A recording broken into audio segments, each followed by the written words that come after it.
wabarakatuh. Hello, hai semuanya. Welcome back to my YouTube channel.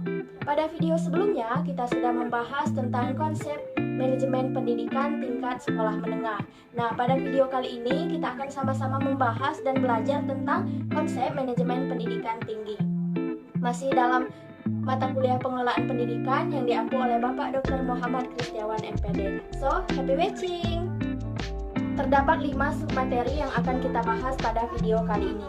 Yang pertama, konsep dasar pendidikan tinggi dan perguruan tinggi. Yang kedua, penyelenggaraan pendidikan tinggi. Yang ketiga, manajemen perguruan tinggi. Yang keempat, dimensi makna perguruan tinggi. Dan yang kelima, perguruan tinggi dan tantangan globalisasi. Materi pertama yang akan kita bahas yaitu konsep dasar pendidikan tinggi dan perguruan tinggi.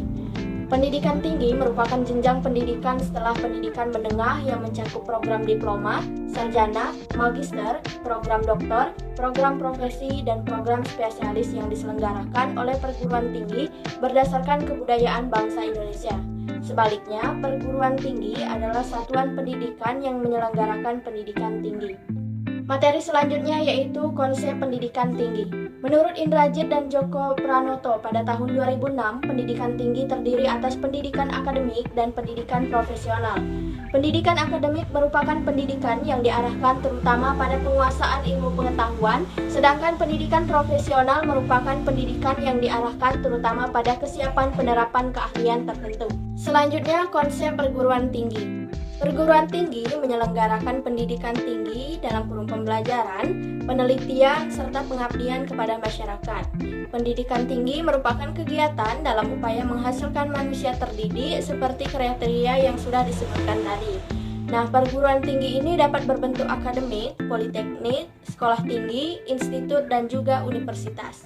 Beranjak ke materi selanjutnya yaitu penyelenggaraan pendidikan tinggi. Pada Peraturan Pemerintah Nomor 60 Tahun 1999 tentang Pendidikan Tinggi mengatur bahwa penyelenggaraan perguruan tinggi yang dilakukan oleh masyarakat haruslah berbentuk yayasan atau badan yang bersifat sosial. Nah, ketentuan tampaknya dimaksudkan untuk memberikan status badan hukum pada penyelenggaraan pendidikan tinggi. Jadi, ada semacam jenjang dalam penyelenggaraan perguruan tinggi swasta, yaitu jenjang pertama universitas dan jenjang kedua yaitu yayasan. Beranjak ke materi selanjutnya yaitu manajemen perguruan tinggi. Menurut Indrajit dan Joko Pranoto pada tahun 2006, ada beberapa aplikasi fungsi manajemen umum dalam manajemen perguruan tinggi, yaitu perencanaan, pengorganisasian, penggerakan, dan juga pengawasan. Yang pertama yaitu perencanaan. Perencanaan program kerja, termasuk perencanaan anggaran, bukan merupakan hal yang baru bagi suatu perguruan tinggi, baik perencanaan 5 tahunan maupun perencanaan tahunan. Namun, perencanaan perlu dilakukan untuk menghasilkan perencanaan yang strategis, yaitu perencanaan yang menentukan hidup mati dan berkembang tidaknya suatu universitas. Yang kedua yaitu pengorganisasian. Fungsi dari pengorganisasian termasuk fungsi pengisian staf yang sesuai untuk setiap tugas atau kedudukan. Pengisian staf atau karyawan perlu membedakan beberapa jenis karyawan yang bekerja di suatu universitas, yang masing-masing mempunyai tugas dan khas serta karakteristiknya sendiri-sendiri.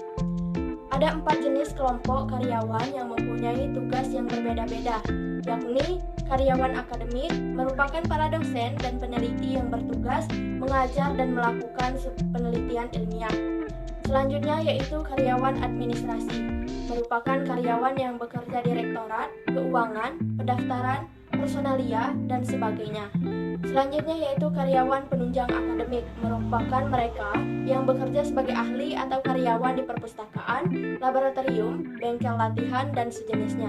Yang terakhir yaitu karyawan penunjang lainnya, merupakan karyawan lain seperti sopir, tukang kebun, petugas pembersihan gedung, petugas pemeliharaan, dan sejenisnya. Selanjutnya yang ketiga yaitu penggerakan. Tugas penggerakan adalah tugas menggerakkan seluruh manusia yang bekerja dalam suatu perguruan tinggi agar masing-masing bekerja sesuai dengan yang telah ditugaskan dengan semangat dan dengan kemampuan yang maksimal.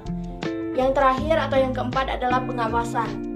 Nah, pengawasan di sini adalah fungsi terakhir dalam manajemen, namun bukan berarti yang paling kurang penting. Pengawasan adalah pengamatan dan pengukuran. apakah pelaksanaan dan rasio kerja sudah sesuai dengan perencanaan atau tidak. Kalau tidak, apa kendalanya dan bagaimana menghilangkan kendala tersebut agar hasil kerja dapat sesuai dengan yang telah direncanakan. Fungsi pengawasan tidak harus dilakukan hanya setiap akhir tahun anggaran, tetapi justru harus secara berkala dalam waktu yang lebih pendek, misalnya setiap bulan.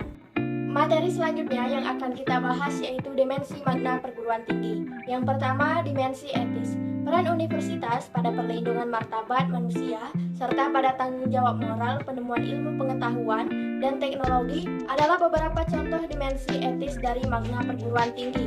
Yang kedua, dimensi keilmuan. Dunia perguruan tinggi adalah dunia ilmu pengetahuan. Tujuan utama pendidikan tinggi adalah mengembangkan dan juga menyebarkan ilmu pengetahuan, teknologi, dan kebudayaan dalam proses belajar mengajar, penelitian, dan pengabdian kepada masyarakat. Yang ketiga, dimensi pendidikan. Dalam proses pendidikan, termasuk pendidikan tinggi, tidak ada pengaturan, kurikulum, tidak ada struktur atau sistem. Yang ada adalah penjenjangan, pengaturan, perencanaan, struktur, dan sistem mengenai pembelajaran. Pendidikan dapat diberikan baik dalam kurikulum intra, kurikulum ekstra, maupun kurikulum tersembunyi. Dimensi makna selanjutnya yaitu dimensi sosial. Dari para lulusannya, masyarakat mengharapkan pembaruan dan juga perbaikan secara terus-menerus dalam tata kehidupan bermasyarakat dan juga bernegara. Melalui pengajaran dan penelitian, perguruan tinggi diharapkan memberikan sumbangan dalam memecahkan berbagai problema yang sedang dihadapi masyarakat seperti kekurangan pangan, pengangguran, kekurangan pemeliharaan kesehatan, ketidakadilan, kebodohan, dan lainnya. Dimensi terakhir yaitu dimensi korporasi. Perguruan tinggi memberikan jasa kepada masyarakat berupa pendidikan tinggi dalam bentuk proses belajar mengajar dan penelitian. Yang diajarkan dan diteliti adalah ilmu pengetahuan. Perguruan tinggi tidak perlu memperkenalkan produknya pada masyarakat agar dikenal dan dibeli. Materi terakhir yang akan kita bahas pada video kali ini yaitu perguruan tinggi dan tantangan globalisasi. Globalisasi berpengaruh pada semua tingkah laku manusia dan berdampak dalam tingkatan berbeda pada budaya, masyarakat, dan manusia. Ada 4 aspek globalisasi yaitu perdagangan, pergerakan modal, pergerakan orang, serta penyebaran ilmu pengetahuan dan teknologi. Dalam konteks pendidikan tinggi, globalisasi dapat berbentuk kebebasan masuk dan beroperasinya perguruan tinggi asing ke dalam negeri tanpa dapat dicegah atau dihindari. Secara formal, globalisasi memang belum menyentuh pendidikan tinggi dan perguruan tinggi, tetapi dampaknya tidak akan lama, kekuatan dan gejalanya tidak dapat dibendung lagi. Di perguruan tinggi ada dampak yang perlu diantisipasi dan tantangan yang perlu dihadapi, yakni tantangan pada pengelolaan, tantangan pada proses belajar mengajar, dan tantangan pada pendidikan nilai. Demikian saja materi yang bisa saya sampaikan pada video kali ini. Semoga apa yang saya sampaikan bisa bermanfaat untuk kita semuanya. Saya akhiri, wassalamualaikum warahmatullahi wabarakatuh.